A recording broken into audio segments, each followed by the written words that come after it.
কতটা প্রাসঙ্গিক বলে মনে করেন আজকের সময় সত্যজিতের ছবি? খুবই প্রয়োজনীয় আমাদের। আগে যা দেখেছি সেই ছবি তো এখন সেরকম ছবি তো দেখতে পাই না, কিন্তু আমাদের মানে আমরা খুব অভাব বোধ করি আর কি ওই ছবিটা। মানে আপনি বলতে চাইছেন ছবির মান বা অনেক ছবির গুণগত মান সব কিছু দিক দিয়ে ছবি সব কিছু অনেক হাই স্ট্যান্ডার্ড। সেই স্ট্যান্ডার্ড আমাদের এখন সেই জিনিস আমরা কিন্তু এখন দেখতে পাই না। এখন যারা নতুন ছবি করছেন তাদের ছবি দেখেন? দেখি মানে একটু কম, ভালো লাগে। যে সত্যজিতের ছবির আবেদনটা মূল কোন জায়গাটায় বলে আপনার মনে হয়? আপনি যেহেতু থিমটা মানে ব্যাপার হচ্ছে যে থিমটা কী জিনিসটা মানে ছবি দেখেই তো সব কিছু বোঝা যায় না। ওই যে জিনিসটা একেবারে ন্যাচারাল জিনিস যেটা সেই জিনিসটা আমরা বুঝতে পারি।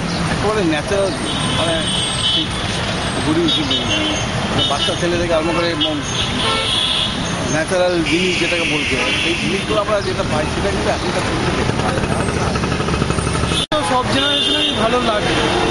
আমাদের জেনারেশনে এখন ফেলুদা, ব্যোমকেশ ব্যোমকেশ তো শরদিন্দু, ফেলুদা যথারীতি ভালো লাগে।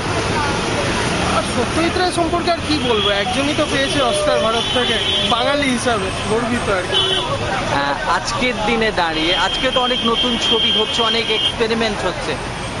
যদি সত্যজিৎ আজ বেঁচে থাকতেন তাহলে কি মনে হয় এই সময়কে নিয়ে আরো নতুন রকম নিশ্চয়ই নতুন রকম কিছু করতেন। এখনকার যারা ডিরেক্টর আছে তাদের কোনোভাবেই ছোট করছি না, কিন্তু তবু নতুনত্ব তো কিছু, প্রত্যেকটা ডিরেক্টরই নতুনত্ব কিছু করে থাকেন। উনিও নিশ্চয়ই করতেন কিছু। তখনকার যুগে যখন ওরকমভাবে তিনি অপুর পাঁচালীকে তুলে ধরেছিলেন, নিশ্চয়ই নতুনভাবে কিছু করতেন। এক্সেলেন্ট, মানে অনবদ্য। বর্তমান যুগে টিভি দেখার সিনেমা দেখা আমি বন্ধই করে দিই প্রায়।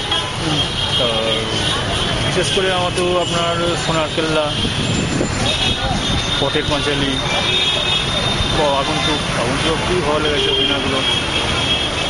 না সেই কি আর সত্যিটা সেই হিসাবে তো আরও বেশি সম্মান দেওয়া উচিত ছিলেন এখানে।